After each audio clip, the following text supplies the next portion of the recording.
Hola de nuevo. Terminamos esta serie de vídeos sobre aprendizaje profundo explicando qué es el aprendizaje profundo. En el vídeo anterior, los vídeos anteriores hemos visto qué eran las redes neuronales y cuáles eran sus componentes. Y ahora vamos a ver qué es el aprendizaje profundo. Bueno, el aprendizaje profundo o deep learning, posiblemente hayáis oído hablar en las noticias, pues tiene múltiples definiciones, pero al final es un tipo de red neuronal en las cuales hay múltiples capas, ¿vale?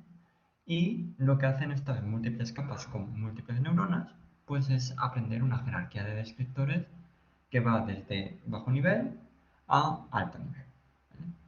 Entonces, resumiendo mucho, el aprendizaje profundo son redes neuronales con más neuronas y más capas, de manera que se forma una jerarquía que permite al ordenador aprender conceptos complejos a partir de conceptos simples. Bueno, esto es un poco lo mismo que ocurre en nuestro cerebro. Bueno, hay estudios que dicen que, por ejemplo, la parte del cerebro que se encarga de ver, hay unas neuronas que se activan ante conceptos sencillos como líneas, contornos, y a partir de esas neuronas se van formando otra serie de conceptos más complejos. Entonces, al final, un modelo de deep learning, si nos fijamos, yo creo que donde mejor se ve es cuando se aplica a análisis de imagen, lo que consigue es que tú le proporcionas una imagen como entrada y él va aprendiendo aquellos conceptos que son relevantes para describir la imagen. Entonces, ¿cómo aprendes esto? Pues no nos vamos a meter, pero lo que tienes es múltiples capas, como se va viendo aquí. Esto es al final un tipo de red neuronal completamente conectada.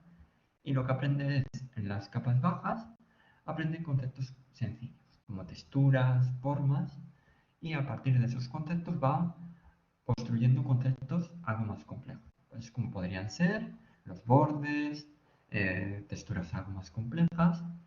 A partir de eso, pues construye conceptos todavía más complicados. Y así sucesivamente hasta que llega a una descripción de más alto nivel.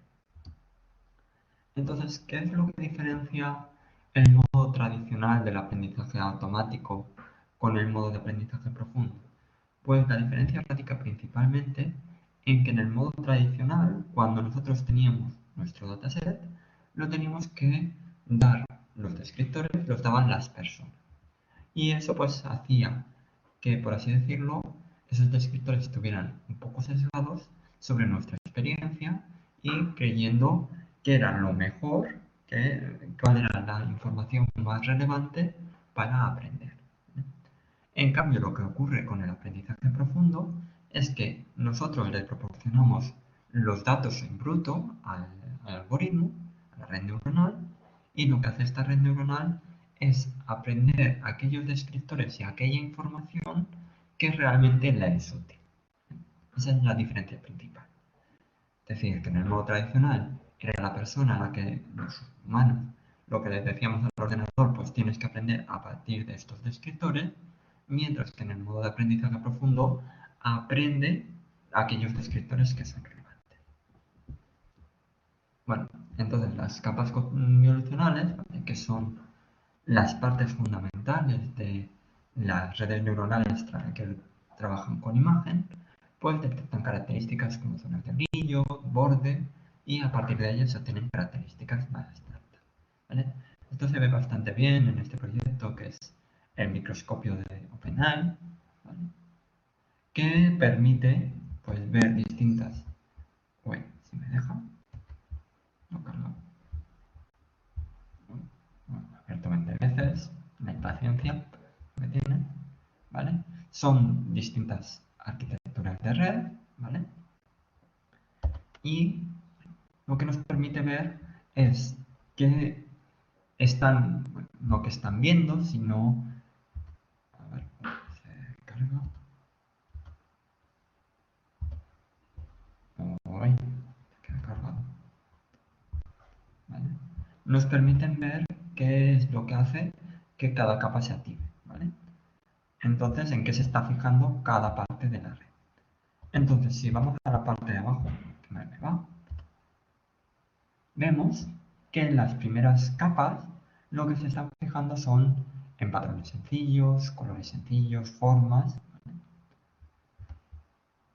En cambio, si nos vamos a capas superiores, ¿vale? Pues tenemos cada una de estas capas, pues tiene distintas neuronas.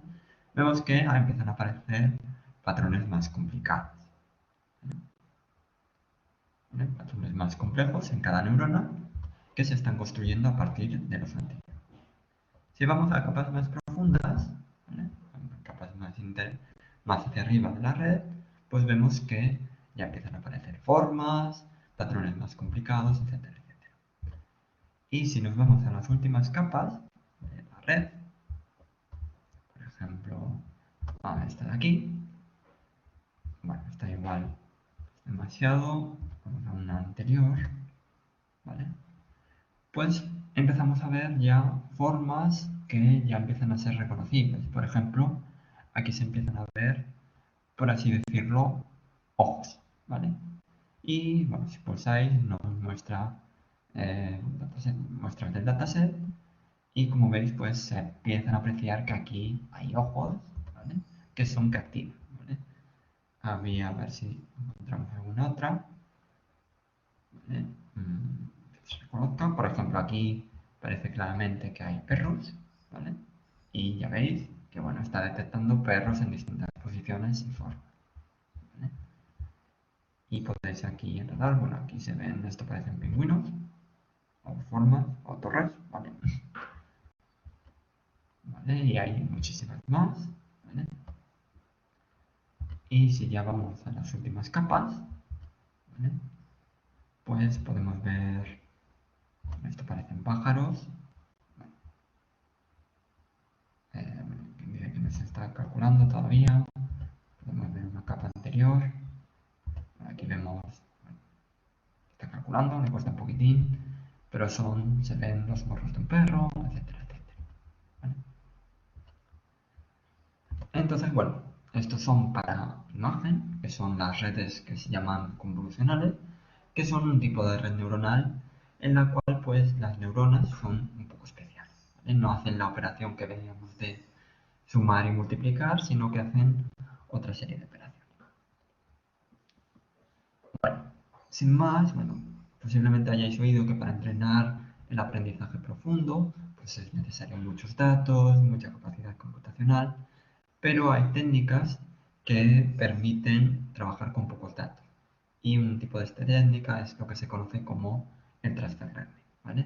El transfer learning o la transferencia de conocimiento, la idea básica es que si nosotros hemos aprendido a resolver una tarea y se nos plantea una tarea que es similar, podemos utilizar el conocimiento que hemos aprendido en la tarea origen para resolver la tarea destino. Entonces el transfer learning lo que hace es esto, básicamente. Aprende de una tarea que tienes un montón de datos y utilizas esa información que has aprendido para resolver una tarea en la que tienes posiblemente menos datos. Y bueno, pues el transfer learning se puede utilizar también para ver lo que ocurre, lo que está ocurriendo. Y esto es un vídeo de Deep Dream, ¿vale? Que lo permite es ver lo que aprende en la red neuronal, ¿vale? Y si os fijáis, bueno, se ven las primeras capas que hemos comentado, pues se ven patrones sencillos, pero a medida que se va aprendiendo en la red, se va profundizando, pues se ven patrones más complejos, empiezan a ver pues formas de animales, de personas, etcétera, etcétera, ¿vale? Sin más, para que lo veáis. Bueno, y el aprendizaje profundo no se aplica solo a problemas de imagen, se puede aplicar a otros múltiples problemas y hay múltiples tipos de redes neuronales, ¿vale? Aquí tenéis un enlace donde se muestran distintos tipos, ¿vale? Como veis, hay un montón, ¿vale? Y simplemente para que os suenen, pues bueno, están las redes recurrentes, que son RNNs y LSTMs, ¿vale? Que se utilizan sobre todo para modelos de lenguaje, ¿vale? La idea de estas redes es que tú tienes una secuencia de entradas y produces una secuencia de salida. Por ejemplo, ¿esto para qué serviría? Pues para modelos de traducción. Es decir, tú tienes una secuencia de palabras en inglés y produces una secuencia de palabras en castellano, ¿vale? también puedes tener una secuencia de palabras como entrada y producir una clasificación, por ejemplo, para analizar sentimientos. Es decir, te dan una frase y quieres predecir si el sentimiento de esa frase es positivo o negativo. Más ejemplos de modelos de Deep Learning, pues están los autoencoders. Los autoencoders lo que sirven es para reconstrucción y, por ejemplo, sirven para quitar ruido a las imágenes. O las GANs. Las GANs tienen muchas aplicaciones porque sirven para generar contenido. ¿Vale? Las GANs es un juego de policía ladrón, por así decirlo, en las cuales, bueno, el ejemplo más típico que se presenta es, tienes una persona que está intentando reproducir obras de arte, ¿vale? Y tienes, por así decirlo, un experto que es capaz de discernir si una obra de arte es verdadera o es falsa. Entonces, ¿qué ocurre? ¿Cómo funcionan las GAN? Pues bueno, el falsificador lo que hace es generar obras y se las pasa al experto, que es capaz de discernir si una obra es falsa o no. Entonces, pues bueno, el experto va diciendo, pues, es falsa o no es falsa.